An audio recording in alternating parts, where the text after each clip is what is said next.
continuação do livro Anjo da Morte, de Pedro Bandeira. E o pintor não sobreviveu. Um estrondo sacudiu todo o armazém. Solomon Friedman abriu os olhos, percebendo que aquilo era muito mais que um disparo de uma pistola. Uma claridade vermelha iluminava todo o porão e fazia tremer o armazém. Explosões ensurdecedoras ocupavam tudo. "São as granadas russas!" berrou Ferenc Gabor, com a alegria da vingança. "Você vai morrer junto com a gente, cachorro nazista!" Num décimo de segundo, o porão encheu-se de chamas, como se a terra se abrisse e o porão fosse tragado para as profundezas do inferno. Solomon sentiu o corpo sacudir-se ao mesmo tempo que as outras granadas explodiam no porão. Suas pernas bambearam e a maior promessa do teatro europeu da década de 40 não viu mais nada. "Ah, Kalu, e como é que eu estou aqui? Tive sorte! Tive sorte, meu menino, tive muita sorte!" "Fui ferido por uma granada russa e perdi os sentidos. Fiquei em choque, à beira do estado de coma durante vários dias, mas felizmente nenhum estilhaço tinha atingido qualquer ponto vital." "E os outros, Sol? O carrasco nazista sobreviveu, fazendo-se passar por Davi Segal?" "Foi o que me apavorou. Logo que consegui sair do estado de choque causado pelo ferimento, Kurt Kraut tinha tatuado o número de Davi Segal no próprio braço e tinha obrigado Segal a vestir a farda da SS. O Anjo da Morte sabia que só poderia ter esperança se escapar ao julgamento da história se os russos pensassem que o cadáver encontrado era dele, Kurt Kraut. O plano era perfeito naquele instante desesperador. O Anjo da Morte nos mataria e cairia nos braços dos russos, dizendo-se Davi Segal, um fugitivo de Sobibor que escaparia por um triz da morte durante o ataque dos russos. Ele só não apertou o gatilho da Luger porque naquele momento a granada russa explodiu dentro do porão. Kalu sentia a narrativa como se assistisse um filme. Só que a emoção era maior. No momento da explosão, não pude ver nada. Custei a me recuperar, mas logo que abri os olhos, tomei consciência de mim mesmo. Minha única preocupação foi tentar desmascarar o canalha. Se eu sobrevivera, o Anjo da Morte também poderia ter sobrevivido à granada. Kurt poderia estar solto, na pele do meu amigo Davi Segal. Até seus companheiros de farda que poderiam reconhecê-lo, ele enviara para a morte naquela noite. Restava somente eu sobre a terra para desmascarar o Anjo da Morte. E os russos? O que informaram eles? Os russos me disseram que só haviam encontrado 2 cadáveres, um oficial SS caído sobre o fogareiro todo queimado e ferido pela explosão da granada, e um soldado nazista. O soldado era o pobre Fritz, que o Anjo da Morte assassinara covardemente. O outro com a farda da SS, eu sabia que era Davi Segal. Mas os russos falaram em 2 ou 3 sobreviventes. Aí me alarmei. No caso de 2 sobreviventes, o outro poderia ser Gabor ou Kurt Kraut. No caso de 3, isso significaria que os 2 haviam sobrevivido. Eu havia sido enviado para o hospital distante e as informações que eu poderia obter eram imprecisas demais. Ah, burocracia soviética. Mas se os russos poderiam dizer quem havia morrido, por que não informavam quem sobrevivera? Os russos não sabiam me dizer quem era o outro ou os 2 sobreviventes, mas insistiam que Kurt Kraut estava morto, pois o cadáver encontrado vestia uma farda da SS. Eu tentei mostrar a eles que aquele não era o carrasco nazista e que eu vira obrigar Davi Segal a vestir a farda. Que preocupasse pelo homem que se fazia passar pelo Davi Segal, que desmascarasse um Anjo da Morte, Mas eles não ligavam para o que você dizia? Depois de muita insistência, consegui que a burocracia russa se abrisse um pouquinho. Para o meu alívio, não havia registro de qualquer sobrevivente que dissesse chamar Davi Segal. Encontraram anotações daquela noite que mostravam apenas 2 nomes de sobreviventes, Solomon Friedman e Ferenc Gabor. O nome de Ferenc Gabor estava inclusive anotado 2 vezes. Isso significava que o maldito Kurt Kraut morrera com a explosão. As granadas russas tinham feito justiça e arriscado à face da terra o terrível Anjo da Morte. Deveriam então ser 3 e não 2 os cadáveres encontrados no porão: o soldado Fritz de Cut Count, vestido os trapos de Davy Sagle, e o próprio Davy Sagle com a farda de Cut Count. Salomon Friedman abriu os braços num gesto de conformismo. A granada havia matado também Davy Sagle, um dos maiores pintores do século XX. Pobre homem. Morreu vestindo a vergonhosa farda dos assassinos de seu povo, todo queimado, como um Martin. E Ferenc Gabor você encontrou? Não, nunca mais o encontrei. Mas tenho notícias dele. É ele quem cuida da memória de Davy Sagle. Ferenc Gabor, desde o fim da guerra, é o curador da memória artística do maior pintor expressionista do mundo. O teatro é uma profissão maravilhosa, Kalu. Só não presta para se ganhar dinheiro. Como é que um ator como eu vai conseguir dinheiro para viajar para a Europa em busca de um antigo companheiro de campo de concentração nazista? Quer dizer que com a explosão só morreram Kurt Carter e Davy Sagle? Sim, Kalu. Davy Sagle morreu naquela noite. Só a sua arte sobreviveu ao Holocausto. Sobreviverá para sempre, como a mais perfeita testemunha do mais hediondo crime da humanidade. Depois de morto, Davy Sagle foi descoberto pelo mundo. Hoje ele é considerado o maior pintor expressionista da primeira metade do século. Muitas de suas telas apareceram depois da guerra. Quem possui uma das telas, Kalu, possui uma fortuna. Sagle viveu pouco, mas deve ter produzido muito em seu pouco tempo de vida. Eu tenho acompanhado pela imprensa o sucesso de seu companheiro de campo do extermínio fez depois de morto. E eu me orgulho tanto dele, Kalu, tanto. Você viveu muito tempo na União Soviética? Na verdade, Kalu, não era possível alguém como eu viver muito tempo na União Soviética. Eu era um sobrevivente do inferno, mas parece que os russos me achavam incômodo. Quase como se fosse melhor que eu não tivesse escapado. Eu era um estrangeiro. Era um judeu. E um preconceito contra os judeus continuava. A paz chegou, mas o pesadelo da Shoah, o Holocausto, continuou pairando sobre toda a Europa, sobre todo o mundo.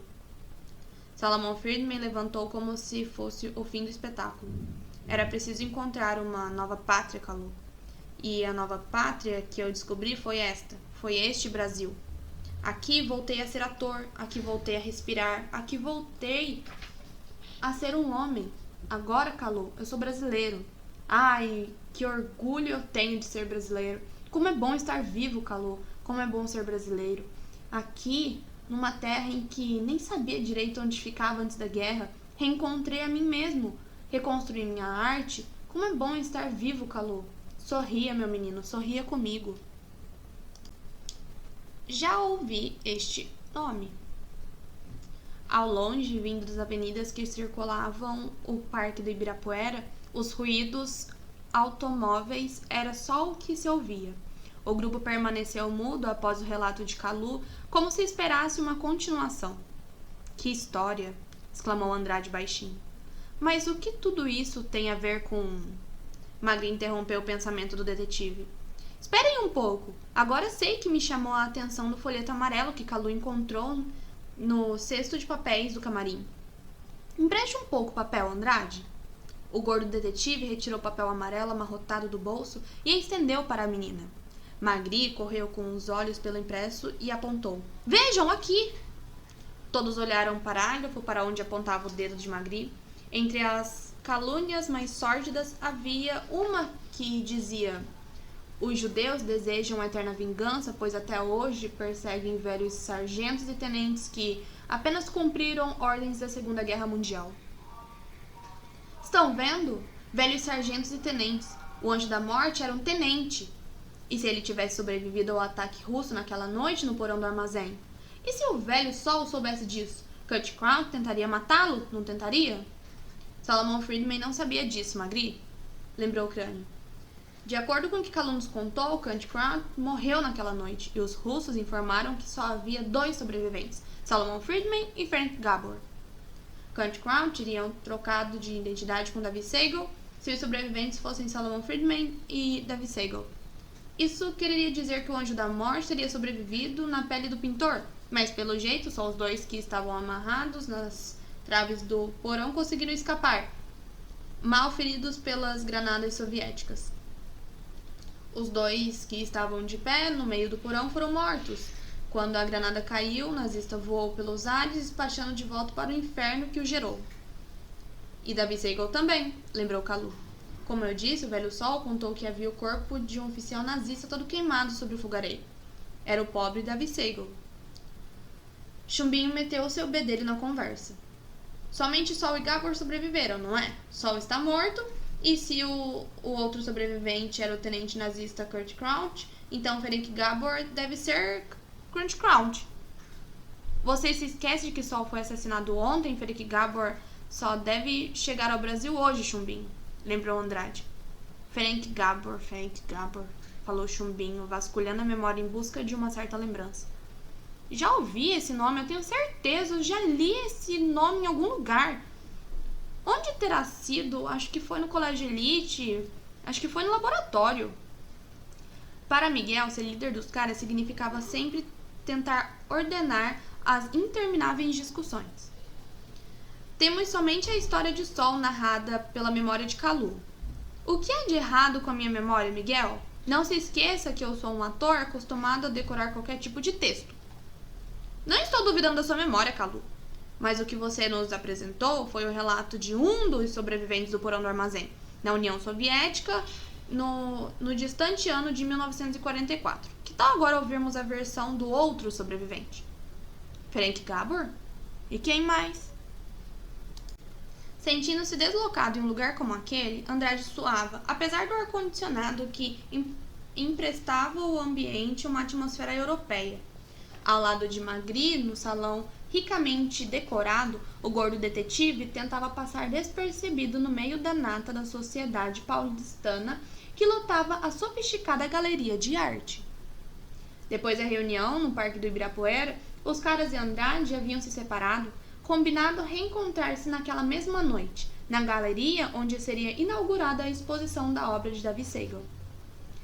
Descobertas de joias, mulheres de casacos de pele tilintavam suas taças e trocavam risadinhas com homens elegantemente vestidos que exibiam suas próprias barriguinhas.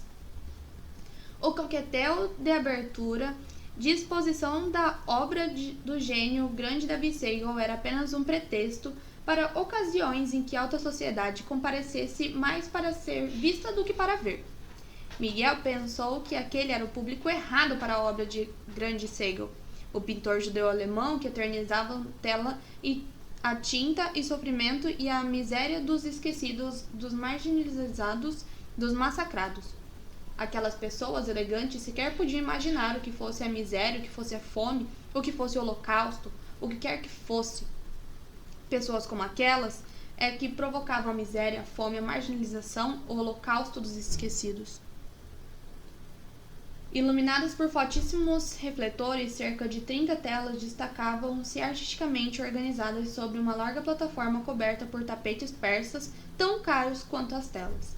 Ali estavam partes do talento enfesado de Davi Segal. Ali estavam as massas escuras, os protestos sombrios, a impiedade humana, a denúncia desesperada do suplício de milhões que apareceram nas câmeras de gás do regime político mais demente da história. Era impossível permanecer tranquilo enquanto se via um daqueles quadros. Ele fazia-se pensar, faziam pulsar mais forte os corações, faziam os rostos corarem de vergonha.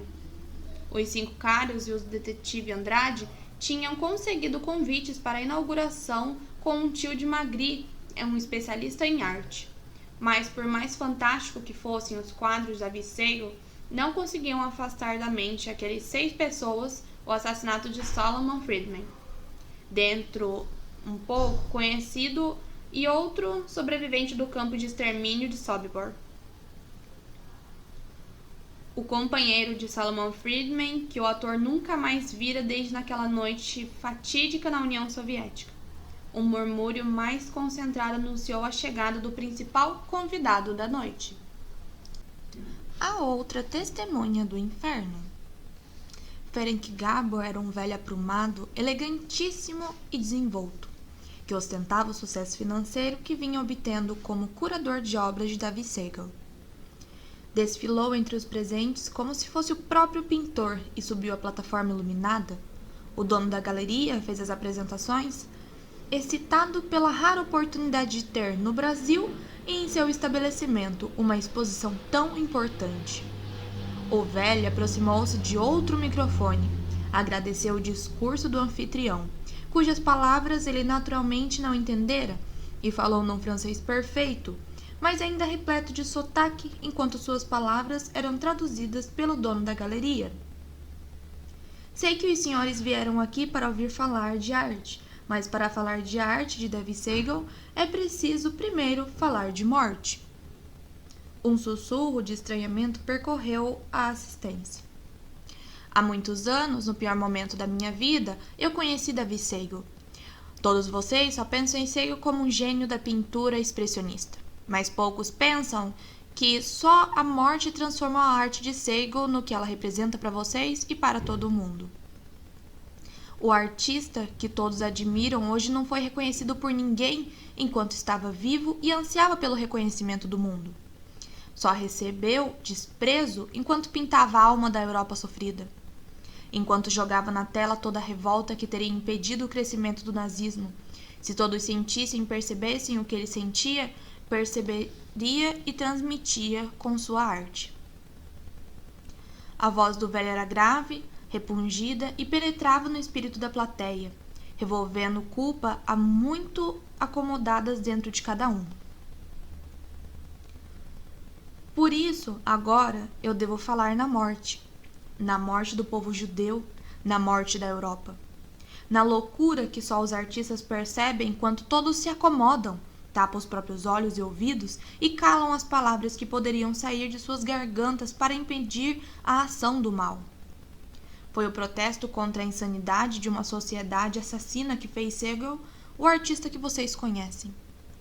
E foi só com a própria morte de Segal que o mundo descobriu a tremenda verdade que havia nessas telas.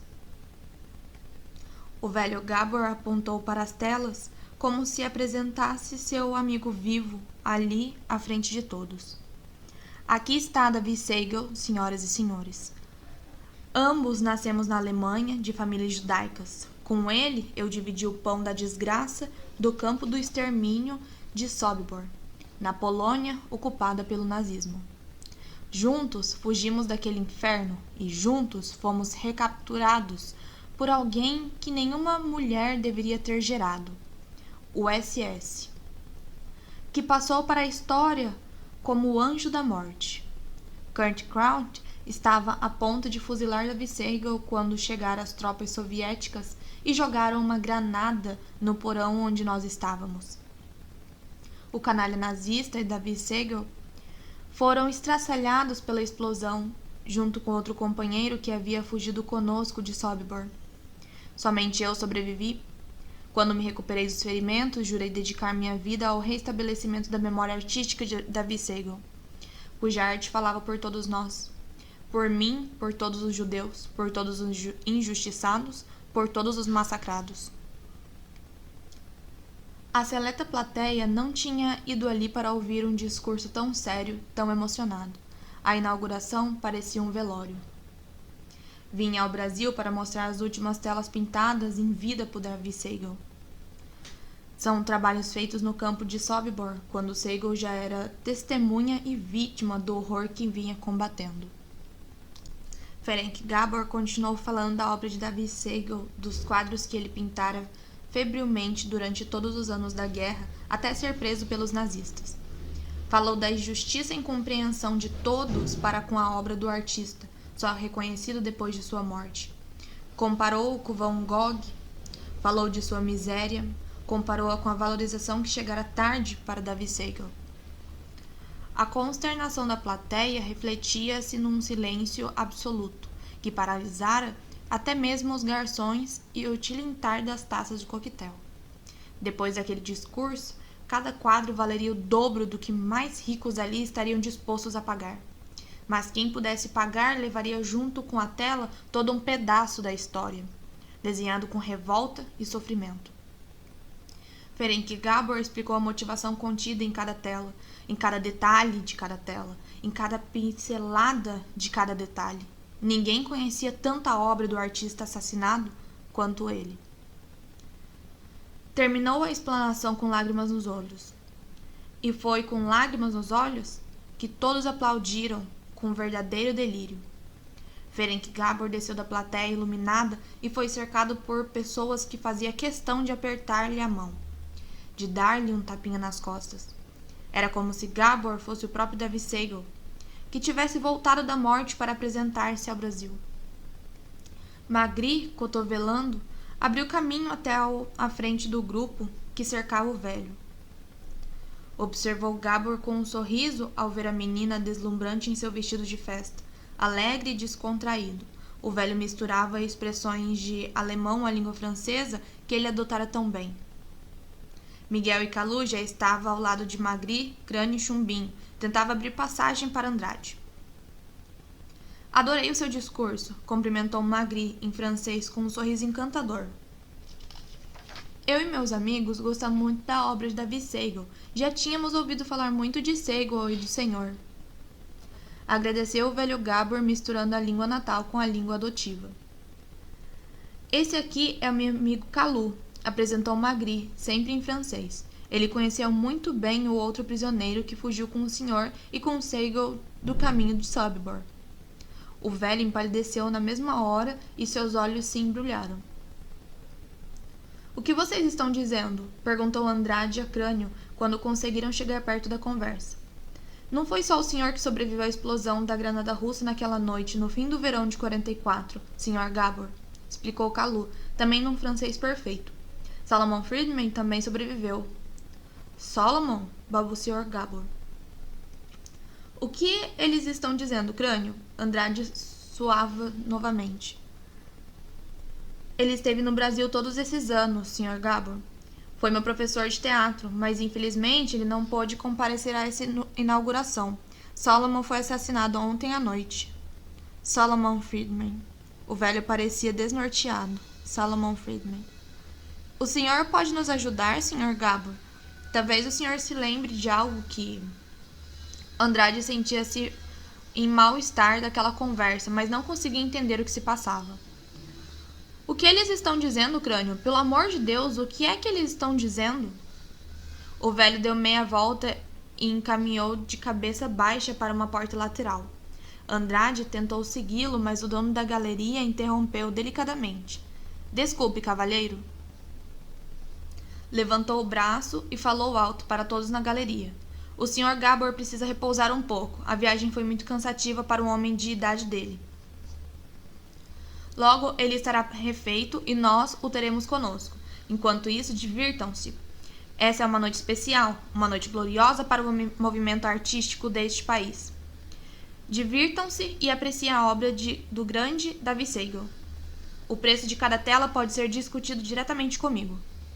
Os garçons voltaram a circular e as taças tilintaram novamente, acompanhando as risadinhas que outra vez ocupavam o salão. A música suave do perfeito sistema de som ambiente da galeria ajudou a restabelecer a frivolidade necessária ao sucesso da noite.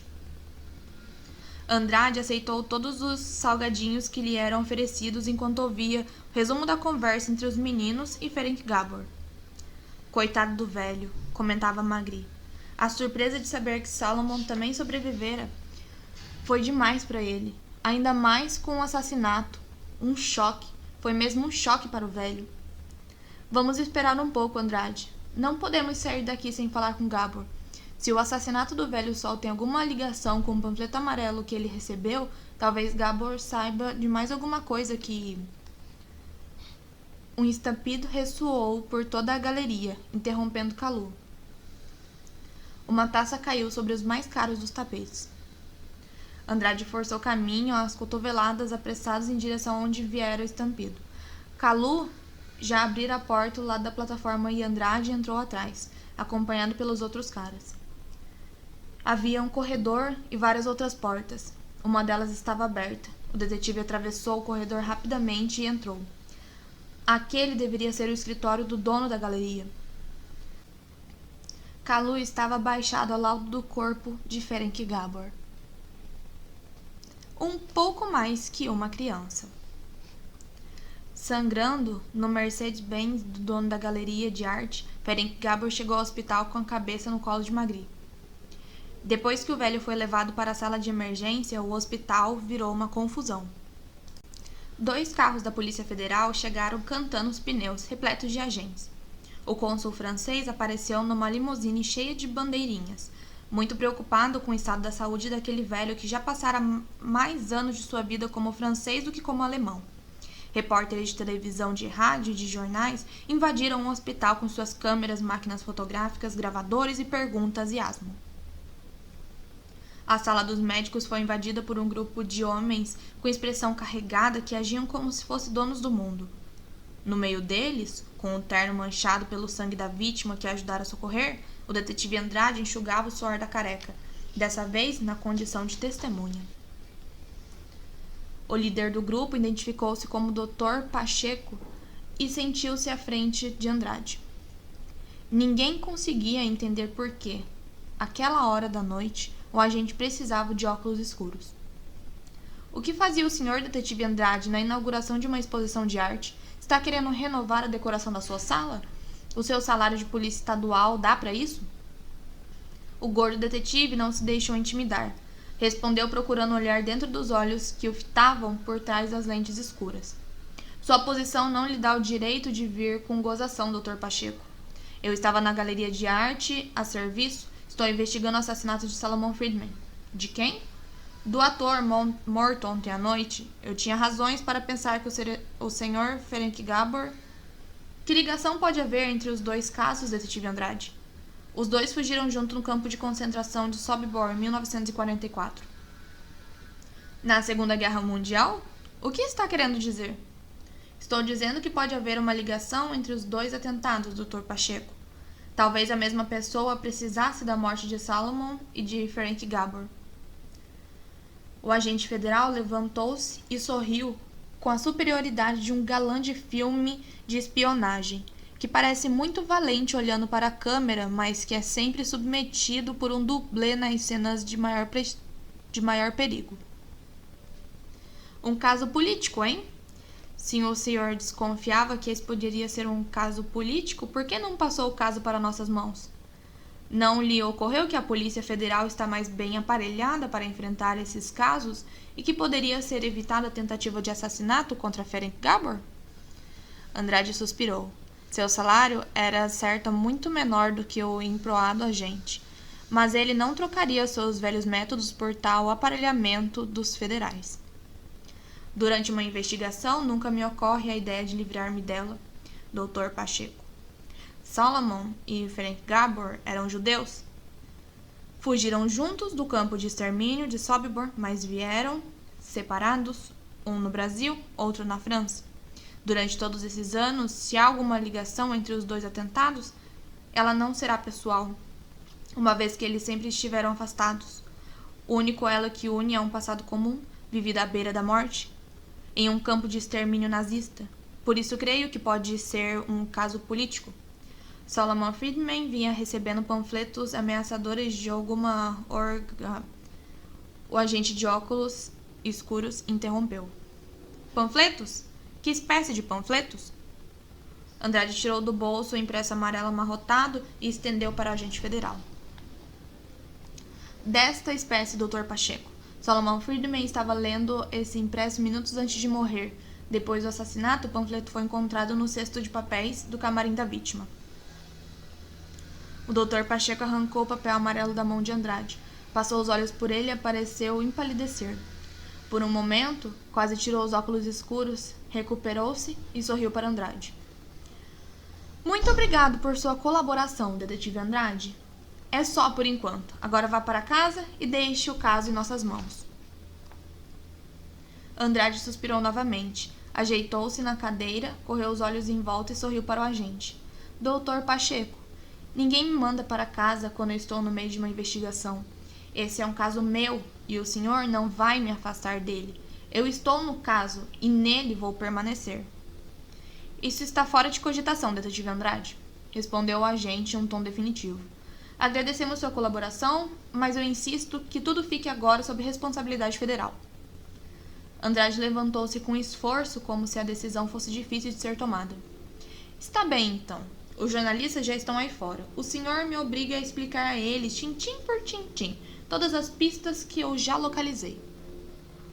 O Dr. Pacheco não teve outro jeito senão ceder à chantagem do gordo detetive, porque a Polícia Federal tinha razões para manter a imprensa fora do caso. Quando o médico responsável entrou na sala, o detetive Andrade já estava novamente sentado, dessa vez mais à vontade, como um integrante da equipe dos agentes federais. Acabamos o procedimento cirúrgico, relatou o médico. O Sr. Frederick Gabor não corre nenhum perigo. O projétil penetrou pouco acima da cintura, rasgando apenas a carne e saindo no flanco sem atingir o baço. O paciente deve ficar em observação somente devido à sua idade, mas não há nada imediato que justifique preocupações. Obrigado, doutor.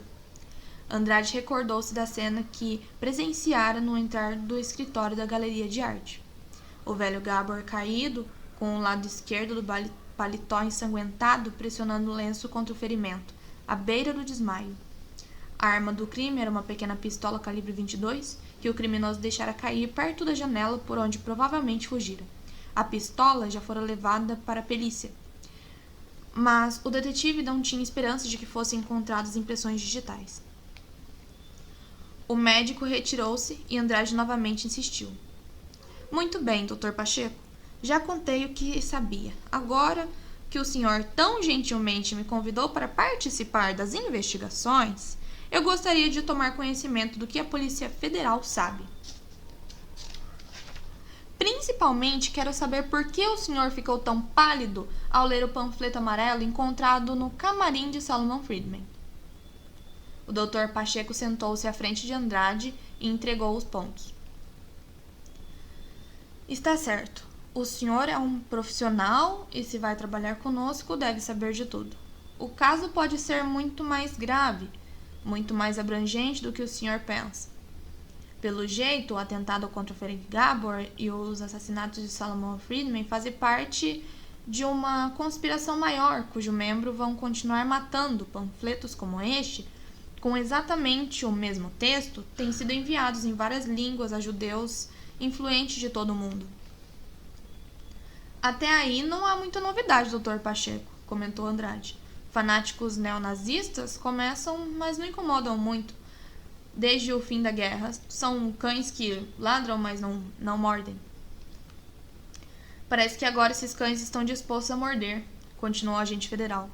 Investigações internacionais vêm descobrindo uma série de pequenas pistas que apontam todas para a mesma direção. Os neonazistas de todo o mundo não mais agem desordenadamente. Estão assumindo sob um comando centralizado que se chama simplesmente organização. Dessa vez, deve haver um plano que ultrapassa a simples propaganda. Agora vão partir para a ação direta. Até há pouco tempo não tínhamos ideia desse plano, mas aos poucos foi possível reunir algumas pistas e traçar um quadro mais claro. Detetive Andrade, estamos às vésperas da instalação do Quarto Reinado. Andrade encafunchou seus conhecimentos de história. O primeiro reinado foi o Império Frederico o Grande. O segundo tinha sido unificação alemã no século XIX. O terceiro, de triste memória, foi mesmo aquele, odiado por Hitler. A organização se estrutura em bases imperiais. Sabíamos que em alguma parte do mundo estava a pessoa que a organização preparava para assumir o comando mundial do Quarto Reinado. Não seria mais um movimento alemão com características nacionalistas. Tratava agora de algo universal, sem pátria e, portanto, muito mais perigoso, pois suas pretensões incluíram domínio sobre o mundo inteiro. O senhor disse que estávamos às vésperas do início da ação direta dessa tal organização? Como sabe disso? As investigações foram centralizadas na descoberta que quem seria esse grande líder, essa pessoa que contaria com a confiança de todo o movimento neonazista internacional, e acabamos descobrindo. Essa pessoa é chamada pela organização de O Esperado. e é aguardada para reinstaurar o império do mal sobre a terra, como muitas religiões esperam o Messias para a comissão oposta. Descobriram? E quem é esse esperado? Por trás das lentes escuras, o olhar do Dr. Pacheco pareceu mais penetrante quando ele disse: é um menino, detetive Andrade. Pouco mais que uma criança. Os preparativos para a recepção do esperado faziam fervilhar o castelo Washford, como um alucinado cuidado de cada detalhe. O velho comandante não dava um minuto de sossego aos seus soldados. Se alguma coisa sair errada, muitos de vocês vão pagar o erro com a própria vida. Tudo vai dar certo, comandante. O comandante estava exultante. Dentro de poucas horas, ele teria o esperado sob sua guarda, e um novo haveria de cumprimentá-lo a tomar conhecimento do segredo. Ah, ele guardara aquele segredo durante tantos anos. O esperado ficaria contentíssimo. A surpresa de Andrade correspondeu ao que esperava o agente federal. O Dr. Pacheco deixou o suspense mais um pouquinho no ar e recomeçou. Um menino é um garoto chamado Max Godson. Somente não sabemos por que o menino seria o grande guia capaz de unificar os malucos nazistas e possibilitar reviravolta no movimento, fazendo-os abandonar sua cretina política de provocação e propaganda para passar à ação direta. O tal Max Godson é mantido pela organização sob cuidados muito especiais em Durban, na África do Sul. E por que a Polícia Federal Brasileira estaria mais interessada nesse garoto do que... Eu disse que a organização vai partir para a ação direta, não disse? Pois parece que essa ação deve começar pelo Brasil, detetive Andrade. O tal Max Godson deve estar se preparando para levantar voos de Durban a essa hora, acompanhado por um rapaz que tem sido seu companheiro inseparável na África do Sul, e que deve ser um jovem agente da organização, naturalmente. O avião trazendo o esperado deve aterrissar ao aeroporto de Cumbica amanhã à tarde. As luzes da reportagem de televisão acenderam-se quando a porta da sala dos médicos se abriu.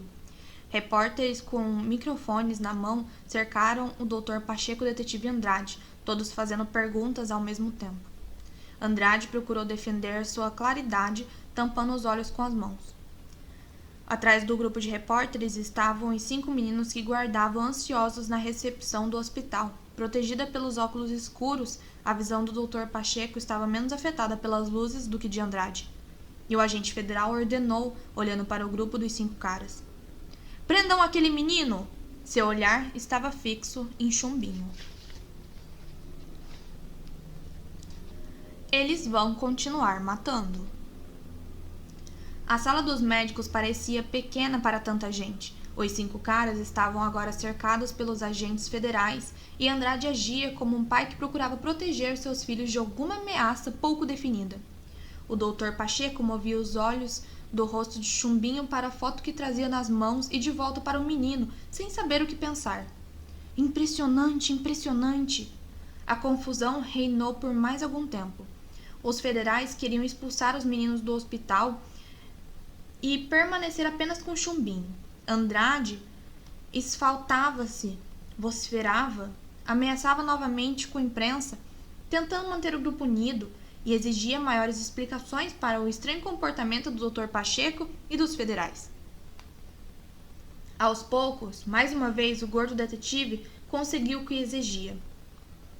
E o Dr. Pacheco concordou em explicar tudo, mesmo na frente daqueles 5 jovens testemunhas que ele se recusava a admitir que poderia ter alguma coisa a ver com o caso. O senhor está me levando à loucura, detetive Andrade. Está bem, sente-se e pare de gritar para que eu lhe diga o que está acontecendo. Eu sei ouvir muito bem em pé, Dr. Pacheco. Por um momento, todos se calaram dentro da sala dos médicos. O Dr. Pacheco esperou um pouco para se assegurar de que a paz estava mesmo restabelecida e estendeu a foto para Andrade. Veja o senhor mesmo, detetive Andrade. O gordo detetive pegou a foto e estranhou. Uma foto de Chumbinho? O que o senhor está fazendo com uma foto de Chumbinho? A foto não é de nenhum Chumbinho nem Ferrinho, detetive Andrade. É uma foto do menino Max Godson. o esperado. Dessa vez, todos os caras começaram a falar ao mesmo tempo e foi preciso mais algum esforço para controlar a situação. Mas Magri só se calou depois que Andrade obteve licença de repetir para os caras, palavra por palavra, tudo que a Polícia Federal sabia sobre McGodson e sobre a organização. Em que ninho de vespas nos metemos, pessoal? Exclamou Chumbinho, todo feliz por sentir-se o centro das atenções. Quer dizer que o tal nazista é parecido comigo? Deve ser bonito esse danado. Miguel interrompeu a euforia do amigo e impôs-se, exigindo a atenção de todos os presentes. Mesmo os experientes membros da Polícia Federal dobraram-se à força do rapaz, cujo poder de liderança era claríssimo. É preciso agir depressa. Se o tal McGodson chega amanhã, não podemos perder tempo. O que a Polícia Federal pretende fazer? Descobrir quem receberá o garoto no aeroporto de Cumbica? Segui-lo depois? Descobrir para onde ele será levado? E daí? As forças policiais de todo o mundo têm espionado esse menino McGodson na África do Sul. Tem até tirado fotografias dele, mas o que descobrimos até agora? Como saber quais os planos de tal organização? Sendo ou não espionados por vocês, eles vão continuar matando. O Dr. Pacheco perdeu a paciência com a petulância daquele rapazinho que ousava tomar satisfações da Polícia Federal. O que você sabe dos nossos métodos, menino? É muito irregular tudo que está acontecendo por aqui. Você nunca deveria ter ficado sabendo de tudo isso. E o que você tem a fazer agora é para ir para casa, é ir para a cama, que é onde você deveria estar, um rapaz de sua idade, uma hora dessas. Andrade interrompeu. O senhor não conhece esse rapaz, Dr. Pacheco. Se quer o meu conselho, melhor tê-lo ao seu lado do que contra o senhor. Miguel procurou ser conciliador. Desculpe, Dr. Pacheco, estar interferindo no seu trabalho. Acontece que Salomão Friedman era um grande amigo de Kalu e todos estamos querendo ajudar a Polícia Federal a descobrir quem assassinou o amigo do nosso amigo. Não quero prejudicar o seu trabalho, apenas quero sugerir uma maneira de descobrirmos, uma vez por todas, tudo o que está por trás dessa sinistra organização. Muito bem, rapazinho, o que você sugere? Que prendamos o tal McGodson a quem mais vier recebê-lo no aeroporto? Sobre que acusações? Como poderemos interrogá-lo? Até o momento, a organização não cometeu nenhum delito às claras que nos autorizasse a... Nada de prender ninguém, Dr. Pacheco. O meu plano é o seguinte. É claro que eu topo, concordou o Chumbinho, que jamais tirava o corpo fora, mesmo distante de uma missão arriscada como aquela. O problema é que eu não falo alemão. Mas eu falo, atalhou Kalu. O senhor não disse, Dr. Pacheco, que o tal McGodson vem na companhia de um rapaz um pouco mais velho, que tem sido companheiro dele na África do Sul? Eu serei esse rapaz. Mas você não é nem um pouco parecido com o jovem companheiro de McGodson, argumentou Andrade. Isso não importa. Temos de arriscar, atalhou Magri. Talvez nenhum membro da organização aqui no Brasil conheça o companheiro de McGodson. E além de tudo, Kalu é um ator.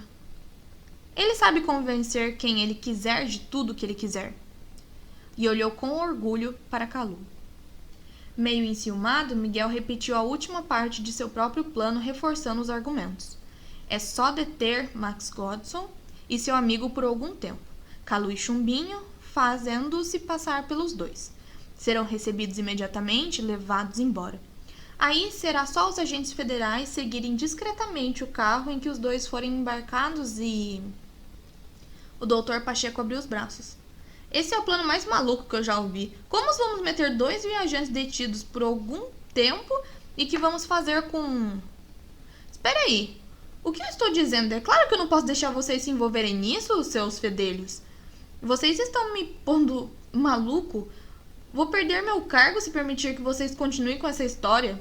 E os seus pais? A polícia exige para manter a população afastada com confusões. Não pode permitir que jovens como vocês se envolvam em nossos problemas. Não. Está errado, chega. Crânio resolveu entrar na discussão usando uma tática diferente. Era quase impossível imaginar que os caras pudessem se envolver numa investigação com a Polícia Federal, como se fossem adultos, mas eles acreditavam na sua própria capacidade de persuasão. O Dr. Pacheco tem razão, pessoal. Nenhum de nós pode discutir com a experiência de uma autoridade policial como ele. Como está, o plano tem muitos pontos fracos e o Dr. Pacheco não poderá concordar com ele. Vai ser difícil deter os 2 nazistas no aeroporto de Cumbica sem criar um incidente internacional. Eu não disse? Interrompeu o agente com óculos escuros. Esse plano não passa de uma estripulia de criança. Só que é possível fazer uma boa estripulia, Dr. Pacheco, continuou o crânio. Acho que não será difícil para o senhor, com toda a sua autoridade, conseguir que o comandante do avião desvie o pouso para o aeroporto de Viracopos, em Campinas, em vez de pousá-lo no aeroporto de Cumbica, em Guarulhos. Ora, garoto, isso é impossível. Onde já se viu desviar a rota de um jumbo daquele tamanho sem uma razão muito forte? Crânio agia com um cinismo incrível. Então está bem, Dr. Pacheco. Vamos esquecer tudo isso. Eu pensei que o senhor tivesse autoridade suficiente, pelo menos para desviar um simples avião pelo bem da segurança nacional. O agente pôs-se em brios. Você está duvidando da minha autoridade? Quem lhe disse que eu não tenho autoridade para desviar um aviãozinho daqueles? Mas é um jumbo, Dr. Pacheco. O que importa não é o tamanho do avião, rapazinho. É o tamanho da autoridade. O que é que você está pensando? Ótimo. Temos sorte de contar com o apoio de uma autoridade como o senhor. Então é só ordenar que o comandante do jumbo que desvie o pouso para o aeroporto de Viracopos, em Campinas, sem avisar os passageiros. Os 2 garotos, que naturalmente não conhecem qualquer aeroporto brasileiro, vão sair para o saguão como se tudo tivesse normal. Na certa, eles vão fazer algum sinal, vão usar uma senha, qualquer coisa que atraia os homens que estariam ali para recebê-los e que mostre para eles que está tudo normal para o contato. Naturalmente, não haverá ninguém. Dr. Pacheco, mas agentes seus disfarçados, estarão espionando cada gesto dos 2. Será só telefonar para o aeroporto de Cumbica, onde nós estaremos, e informar todos os gestos feitos pelos 2 rapazes. Bastará então que Calu e Chumbinho saiam do saguão do aeroporto Cumbica e façam os mesmos gestos. Desse modo, os homens que estarão lá para receber os 2 nazistinhas não desconfiarão de nada e farão contato com Chumbinho e Calu com toda a tranquilidade. Genial, exclamou o Dr. Pacheco. Não sou? Sorriu o gênio triunfante.